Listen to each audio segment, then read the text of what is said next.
Masuk IGD bukannya diobatin malah diobservasi hipertensi.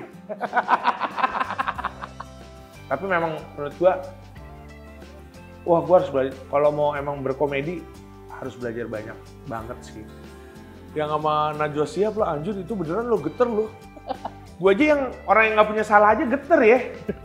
Di kayak, kok muka kamu mirip sama Setia Novanto?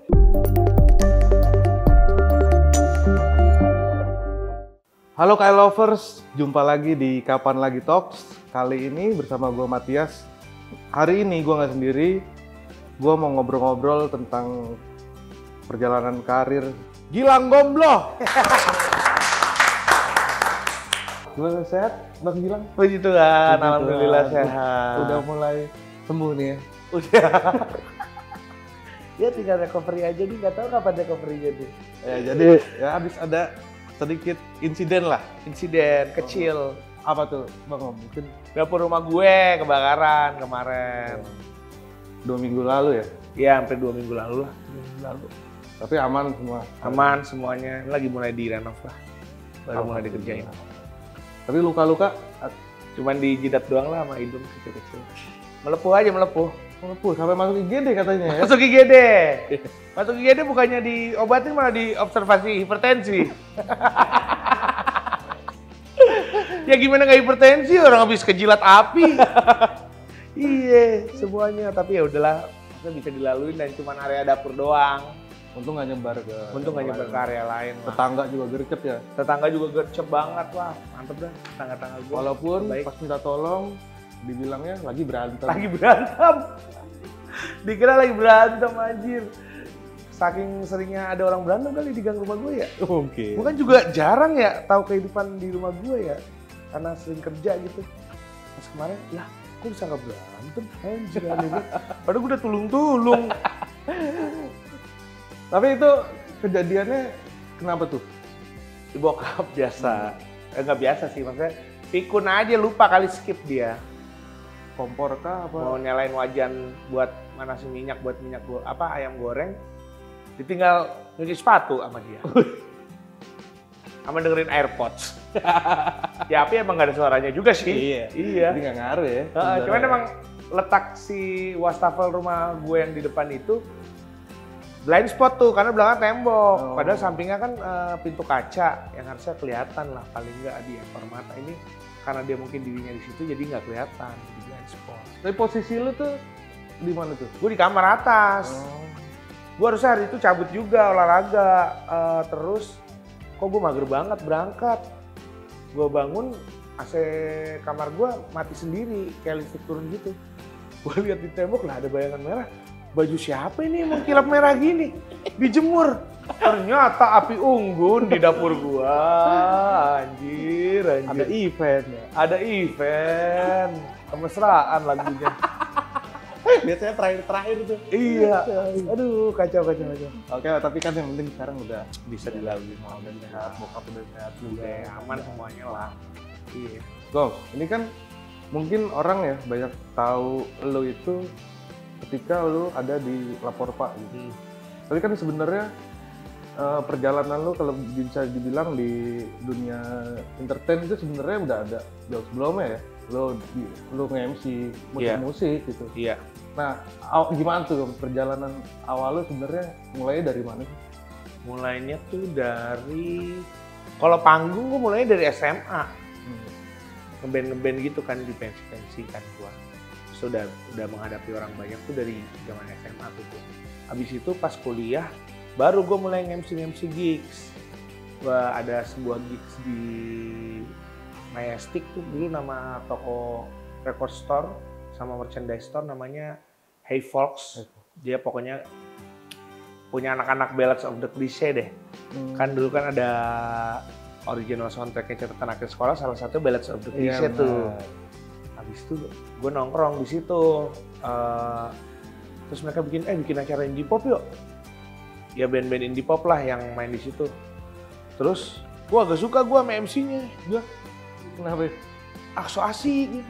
MC siapa? Dia, ya so asik tuh. Gue bilang gitu. Terus siapa? Udah gue aja. Gue yang nawarin diri. Lalu memberanikan diri tuh. Gue memberanikan diri. Tapi abis itu gue telepon Ajis. Ajis temenin gue MC yuk. Kita cobain MC yuk. Langsung Ajis 2000 ya? Ajis 2000. Presiden stand up. Presiden stand up Indo. Ajisnya juga mau, akhirnya dari situ tuh mulai. Nah gue sama Ajis itu udah temenan dari tahun 2004 sebagai Naif Fans Club. Naif Fan Club lah dulu namanya. Jadi kita udah sering ketemu, sering ngobrol, sering bercanda bareng. Dan akhirnya udah itu panggung pertama gue sebagai MC tuh di acara We Are Pop volume 1 itu. Tapi kalau Ajis sudah duluan ya? Belum. Sama berarti di situ? Sama. Bareng-bareng? Pertama bareng-bareng. Gimana tuh lu? Itu kan dulu zaman itu lumayan rame kan acaranya? Lumayan rame acaranya, walaupun pinggir jalan tapi lumayan rame karena line up-nya yang main lumayan. Misalkan ada yang kecil-kecil habis itu tapi tetap ada gestarnya gitu lah. Gestar di di tangga indinya begitulah zaman dulu lah. 2007 tuh. Udah gue sama Ajis mah modal ceng-cengan orang aja. Udah dari situ ya? Dari situ. Gue cuman kayak yang ngobrolin acara, habis itu ya gue ngerespon orang-orang yang datang, entah ngerespon band-bandnya. Gue gak ada basic sama sekali kan. Gak belajar public speaking juga, gak belajar how to be a master ceremony. Iyalah. Biar kelihatan intelek bro. Pinter. Gak ada yang benar-benar dapat dasar gimana caranya jadi MC yang baik itu nggak ada. Gue benar-benar belajarnya di jalanan sih. Maksudnya, tapi ada yang sosok yang lo lihat nggak? Kagak. Zaman itu nggak ada? Enggak. Masa gue dulu cuma pengen kerja di radio karena kayaknya seru aja. Siaran radio pun juga gue kayak seru juga ya kayak siaran radio. Tapi gue kayak nggak punya sosok yang ini gue enggak, paling Coki Sitohang. Ya, Coki Sitohang. Yang di Equis apa tuh di Indonesia? Sony Tulung enggak? Enggak, Sony Tulung anak kampus kita juga ya katanya. Apa yang namanya kuis apa tuh Happy Song ya? Iya, Coki. Nah itu dia enak tuh kata gue. Lumayan, anjir pembawanya oke. Tapi abis itu dia masuk partai jadi gue nggak suka lagi.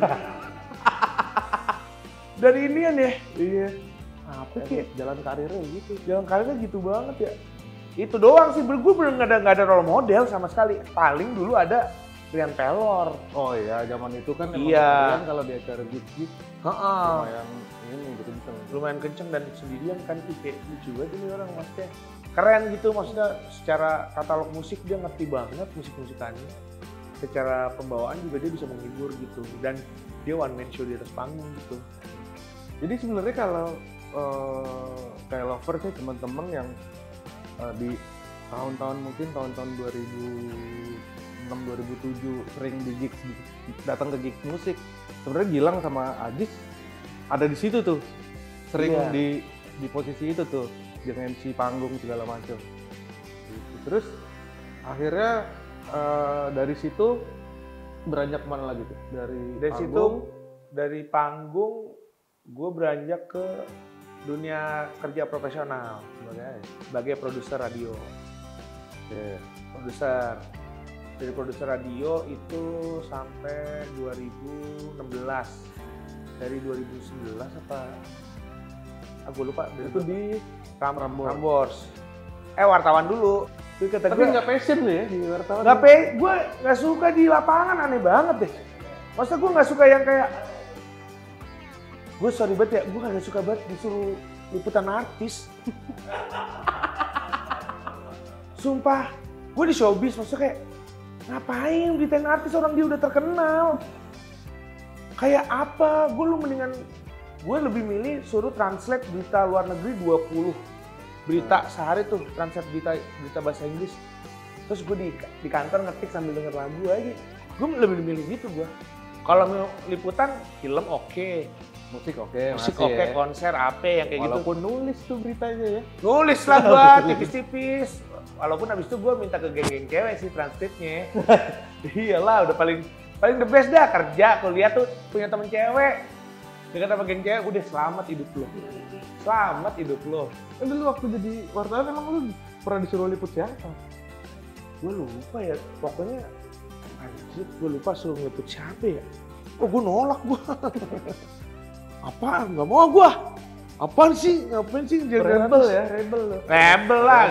Buset dah. Masa gua ya aneh aja menurut gua.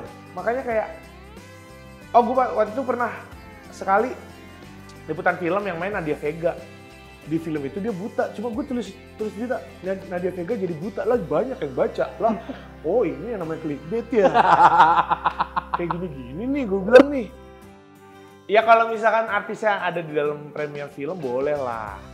Tapi yang kayak ujuk-ujuk misalkan ada perceraian apa, yang kayak gitu, gue nggak tahu, gue kayak. Tapi kan waktu itu media lu juga nggak ke arah sana kan?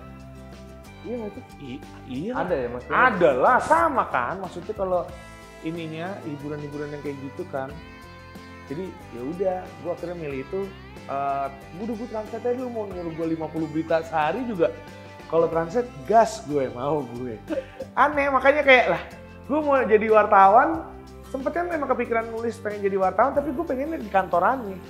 Oh, Nggak suka di jalannya. Langsung nggak reporter, langsung kayak editor kali lu cocoknya ya? Enggak.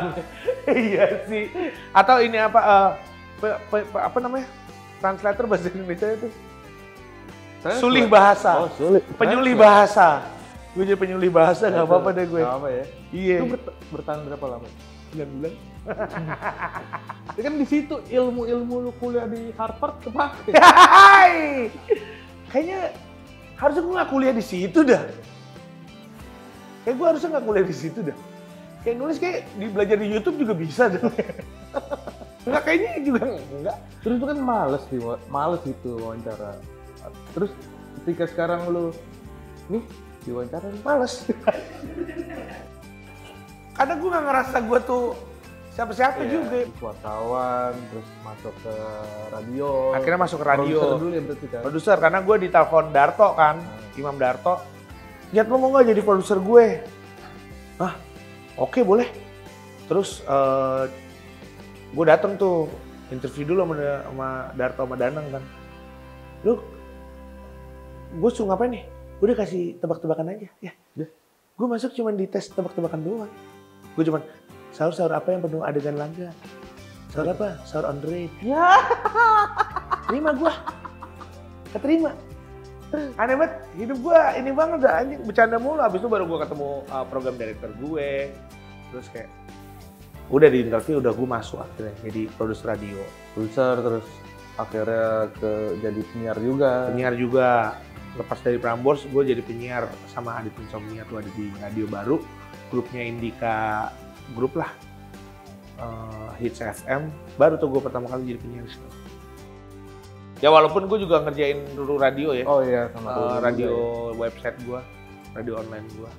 Jadi sambil jalan bareng-bareng tuh, gue di dunia kerja sama di komunitas. Jadi sebenarnya basic gue tuh komunitas selalu. Di mulai Naif, di Epok pun itu kan komunitas. Gue suka ke Ruang Rupa juga, di radio komunitas juga. Jadi gue hidup dari komunitas benar-benar. Berkembang. Lo ada di Laporpa tuh. Pertama kalinya masuk ke industri televisi kan? Iya benar. Itu gimana tuh?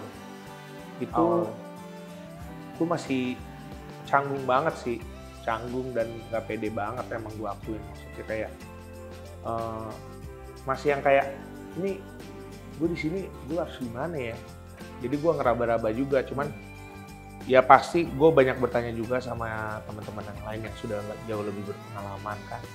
Gimana nih ininya, caranya kayak gini-gini buat ngedeliver jokesnya, kapan gue harus masuknya, ide-ide jokesnya seperti apa, karena kan gue yang dulu nge-MC ya mungkin ada sedikit bumbu komedinya, tapi gue kan nggak nyari komedinya di mana, jadi langsung aja yang dadakan.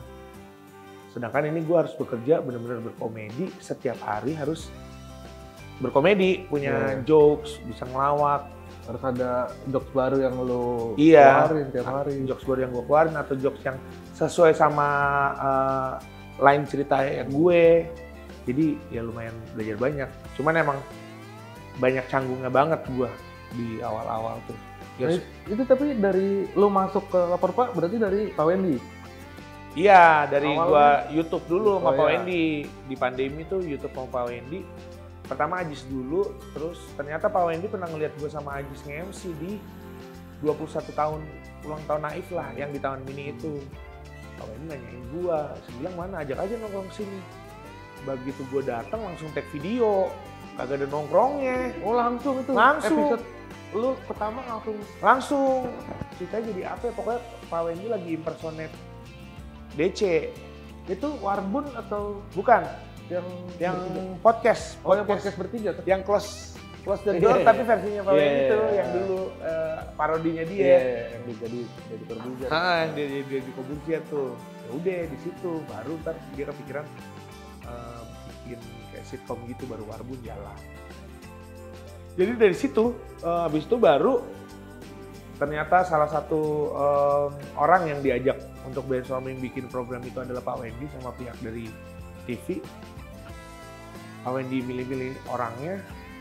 Ternyata salah satunya gue dikasih kesempatan buat bikin pilot projectnya dulu, pilot tayangan. Pilot tayangannya itu ya udah, habis itu gue bisa langsung jadi tahanan tuh ya. Langsung jadi tahanan. Aneh juga sih. Nah lu gimana tuh? Itu kan lu orang baru terus ketemu sosok-sosok yang udah lama gitu, ada Wendy, ada Ting. Canggung iya, cuman gue nggak bisa terus di kotak itu terus kan. Gimana ya cara ini? Ya udah bertanya kayak gimana. Gue juga coba ngeluarin misalkan potensi yang gue bisa, yang sebisa gue. Ya gue coba terus aja. Gue pokoknya gue nyoba terus aja. Gue nggak pernah ngerasa puas ngelucu gitu di situ. Karena gue masih di tahap gue mencoba terus. Kayak gue belum ngerasa belum ngerasa berhasil lah ibarat kata. Karena bener-bener ini dunia baru gue banget kan. Lingkungannya juga support. Lingkungannya support banget. The best banget sih, itu salah satu lingkungan kerja yang support banget gitu. Kita bener-bener minim nggak ada konflik sama sekali malah gitu.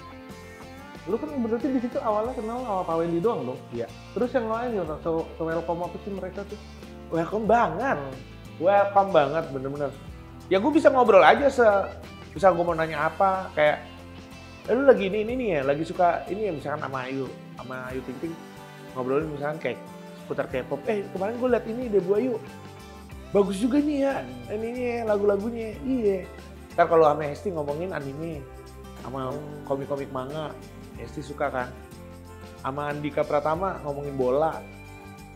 Sama Surya, kalau sama Surya ngobrolin tentang yang kocak-kocak dah, yang lucu-lucu. Surya juga ada di jalannya tuh hampir sama tuh sama lu tuh ya, sebenarnya di musik juga kan. Awalnya sama radio juga. Iya. Jadi kayaknya gue sadar gue ini anak baru. Ya gue nggak perlu nunggu mereka ngajak ngobrol gue. Gue yang bola ya. Gue yang jemput bola. Udah buka-buka obrolan aja. Jadi mereka sangat banget welcome banget. Nah, seperjalanannya Lapor Pak kan ini kan lu dapat banyak komen-komen yang agak nggak baik tuh. Head comment lah ya. Iya. Lu gimana gitu? Lu lihat. Lu bacain nggak sih? Enggak. Pertama gue bacain. Pertama gue bacain kayak ada deknya ada. Cuman pas scroll ke bawah nggak ada. Terus ada terus ya udahlah. Gue memilih untuk nggak ngebaca komen karena sebenarnya aneh ya, maksudnya gue nggak tahu ya ini kebiasaan orang-orang banyak atau segelintir orang doang. Kita tuh nonton video itu justru malah fokus sama komennya, jadi video malah nggak lo tonton. Oh iya. Lu tuh kepo sama komentarnya. Akhirnya lu tuh kebawa tuh. Ikutan di komen gitu. Ikutan di komen, dan menurut gua iya, gue terima kok komentar buruk lo, gue terima dan jadi masukan buat gue dan jadi pengingat gue. Cuman maaf banget nih, gue milih untuk nggak ngebaca dan nggak gue reply satu-satu. Itu kan sampai masuk ke DM gue. DM? Iya, DM gue terus ke balasan di reply komen gue. Udah, karena gue ngerasa sosial media adalah rumah gue, ya gue wajar dong ngebersihin yang kotor-kotor. Menurut gue, ya gue nggak tahu ya, mungkin buat orang ya fair aja lah kalau komen jelek di ini. Lah ini kan rumah gue, IG gue, jadi gue delete blok gitu aja. Sesimpel itu, tapi emang ternyata nggak sesimpel itu untuk beberapa orang. Oh iya. Iya, ada beberapa orang yang memang komen-komen buruk itu jadi dipikirin banget sama dia. Untung lu nggak. Gue bukannya cuek ya, tapi gue tuh tahu, sadar emang kemampuan gue nggak sebegitunya. Jadi ya udahlah. Karena kalau kayak gitu terus ntar lu nggak berkembang juga kalau mental kena. Lah iya, kalau mental kena nggak berkembang, udah ini lagi mau berkembang. Iya benar. Jadi kan serba salah kayak, lah terus lalu siapa juga yang komen? Kenal kagak. Biaya hidup gue juga. Iya gitu, maksudnya kayak, ya sebenarnya kalau mau jahat, cuman nggak ada lah gue buat tenaga buat ngurusin mereka juga gitu. Tapi apa yang lu inget yang sampai ya ini yang kayak, ya lu nggak pantas lah lu ada di sini, cabut aja lah lu, keluar aja. Tergantung kontrak ya. Lah iya. Orang nyuruh cabut siapa dulu? Iya, lucu banget sih cuma tuh emang, aduh. Ya ini ya maksudnya kayak, oh ini culture head comment nih kayak gini. Cuman kayak, juga kayak lu mau para rockstar se-Justin Bieber, or siapa yang paling banyak head comment setiap muncul. Lisa Mariana kalau sekarang. Nah sekarang nih kayak Lisa Mariana deh, banyak head comment. Ya sebenarnya sesimpel udah gak usah lihat, kagak usah lihat. Lo tutup aja komennya juga bisa.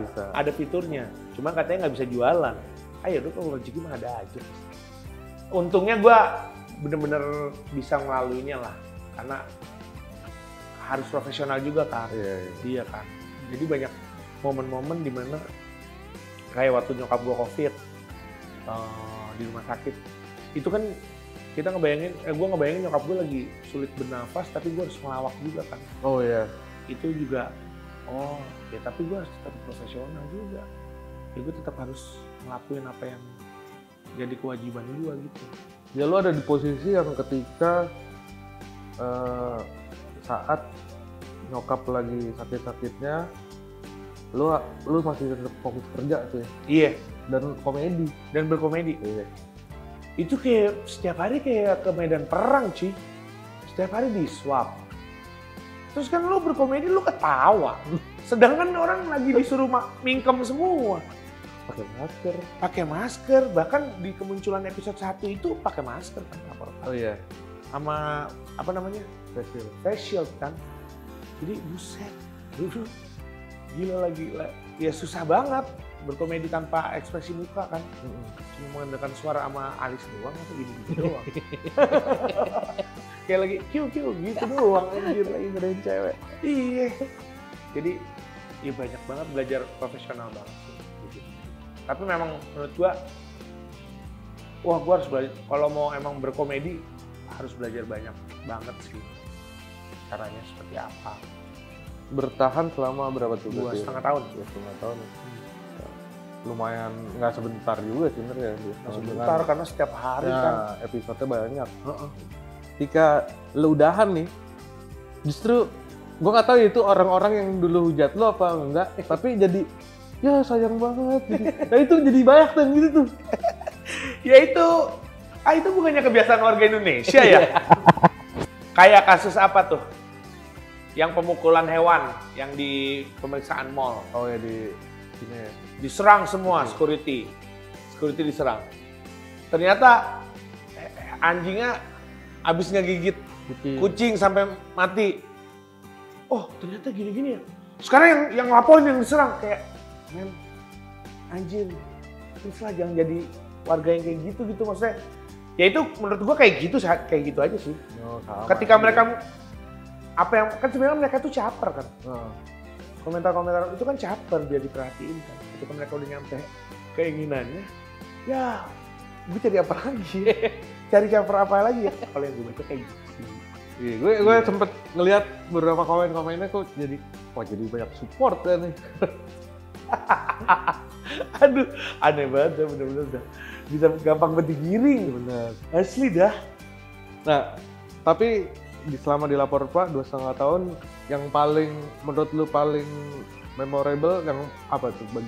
Segmen apa atau episode yang mana? Oh ini Setia Novanto lah. Yang sama Najwa Shihab lah, anjir itu beneran lo geter lo. Gue aja yang orang yang nggak punya salah aja geter ya.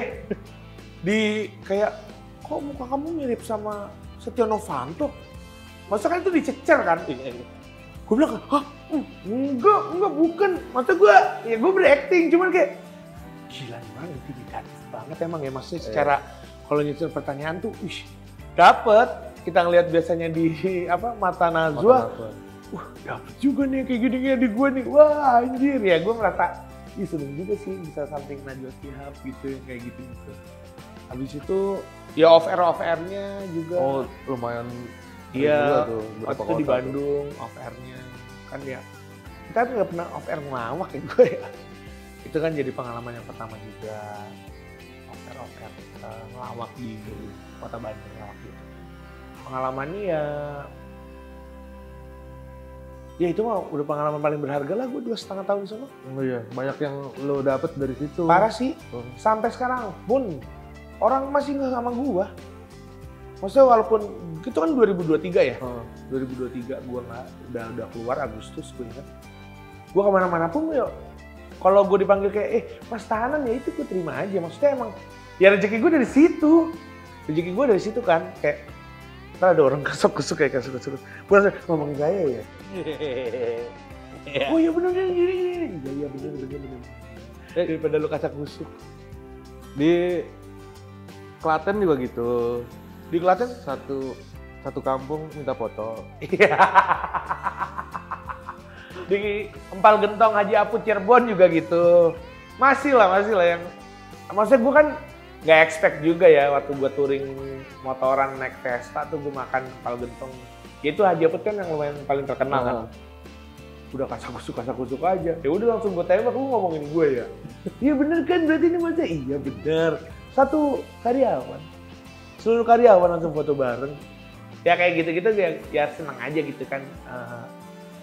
Abis kalau orang ngajakin foto kan biasanya ngucapinnya terima kasih sama sukses terus kan, berarti kan kita dapat doa. Amin. Lu ada YouTube juga? YouTube juga sekarang lagi bikin proyek kecil baru. Ya kita mulai lagi dari nol, dari benar-benar mulai dari awal sama Aci Resti. Gue bikin IP baru namanya Gede Kecil. Sekarang ini lagi tayang di YouTube. Jadi kayak buat podcast ngobrol berdua dulu. Nanti berkembangnya akan seperti apa, banyak juga sih, ada beberapa rencananya juga. Ngobrolin apa sama Aci di itu? Ngobrolin kehidupan, bego-bego tuh, lucu-lucu banget tau, ceritanya bener dah. Aci maksudnya, gua itu bikin ini karena menurut gua ini refreshment banget buat gua. Karena biasanya kalau ngomongin podcast, nge-host itu gue selalu terafiliasinya sama Ajis Doa Ibu, sama Adit Insomnia. Iya benar. Gue nggak pernah punya partner cewek yang bener-bener bener-bener jadi partner gue banget. Jadi ketika waktu itu gue ketemu Aci, terus kita kayak lu lagi ngapain? Nggak ngapa-ngapain, sama-sama nggak ngapa-ngapain. Ya kita nongkrong dulu yuk, ngobrol yuk, bikin ini aja yuk. Coba tes yuk, bikin podcast aja berdua. Ya udah, gue juga sama dia lagi nggak ada tujuan, nggak ada goals apa-apa juga. Akhirnya bikin. Dan bener, maksudnya kayak seneng aja gue ketemu sama dia tuh, ngobrol ngalinnya gampang, walaupun emang episode 1 tuh masih ngebaca banget lah. Kalau yang udah episode selanjutnya yang bener-bener goblok aja gitu, bisa goblok bareng berdua sama dia, dan jadi kesegaran baru buat gue lah. Terus lu ada warung juga? Warung juga, ya usaha juga, UMKM. Kasih dong, apa dong? Namanya RM Faris. Di Jalan Elang HG 89 Bintaro sektor 9. Itu makanannya ada sajian bumbu kari Minang, cabai hijau, terus ada juga bumbu Madura, terus itu punya nasi uduk, ada hotdog kari Minang. Wah ya enak banget. Banyak yang nanya juga tuh, RM Faris karena lo ngefans sama Faris RM atau? Enggak, jadi waktu itu gue sama partner gue lagi mikir nama, kan banyak ya nyari nama, anjir ternyata nyari nama susah banget ya anjir. Mau coba nyari nama yang filosofi yang keren, ada beberapa kandidat.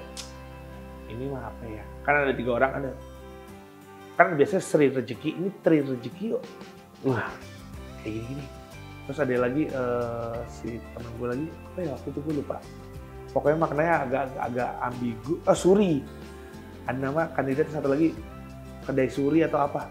Tapi terafiliasinya mau mati Suri nih. Oh iya. Kan jadi gini. Las, Udah, gua lagi nggak bareng sama mereka berdua, kan mereka pas Sutri kan pasangan suami istri temen-temen itu. Di situ gua lagi keluar kota. Lihat namanya RM Faris aja. Mereka ternyata lagi ngobrolin itu sambil dengerin lagu Faris RM. Oh, pas ya? Pas banget. Udah nyari nama sefilosofi mungkin, ujung-ujungnya bercanda lagi. Emang kayak nggak bisa gue hidup serius deh. Sumpah. Kayak yang jadi yang cool gitu kayak, oh selamat siang. Kurang. Iya. Kurang. Selamat siang. Iya. Ada pertanyaan apa lagi? Yang kayak gitu-gitu. Nggak bisa banget, nggak bisa yang serius kayak gitu. Sampai nyari nama-nama buat usaha aja. Sampai bercanda. Gue sampai ada waktu itu temen gue lagi suka banget chat GPT. Dia bahkan subscribe yang premium lah. Coba kita analisis warung lo. Wih, ini untuk ke depan gini. Memang agak sulit untuk berkembang karena namanya kayak bercanda. Ya, sotoy bilang chat GPT. Jadi orang tidak bisa serius ya. Ya elah anjir, disalah-salahin chat GPT anjir. Gedek banget gue. Sampai chat GPT udah ngerasa bercanda. Udah premium udah dibayar. Iya, padahal mah ya Allah bikinnya nggak bercanda loh, anjir. Aduh, bener-bener juga. Oke. Berarti YouTube dan RM Faris ini masih terus berjalan. Masih terus berjalan lah ya. Jadi kayak sebenarnya senang juga ya memulai semuanya lagi dari awal lagi. Dari nol lagi. Jadi ya sedang menikmati itu. Oke, sukses Goms buat semua rencana ke depan yang Amin. Semoga konten kreator itu tuh gue pengen tuh nyobain tuh.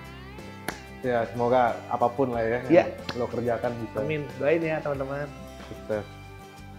Oke, kayak lovers, tadi gue udah ngobrol-ngobrol sama Gilang Gomblo soal mulai dari perjalanan karir dia, terus lika-likunya gimana dan apa yang dia kerjakan after Laporpa. Nah, semoga obrolan ini ada yang bisa diambil dari kayak lovers lah. Iya. Terima kasih Gilang Gomblo udah ada di Kapan Lagi Talks. Yoi. Oke, kayak lovers, sampai jumpa di Kapan Lagi Talks berikutnya. Dah.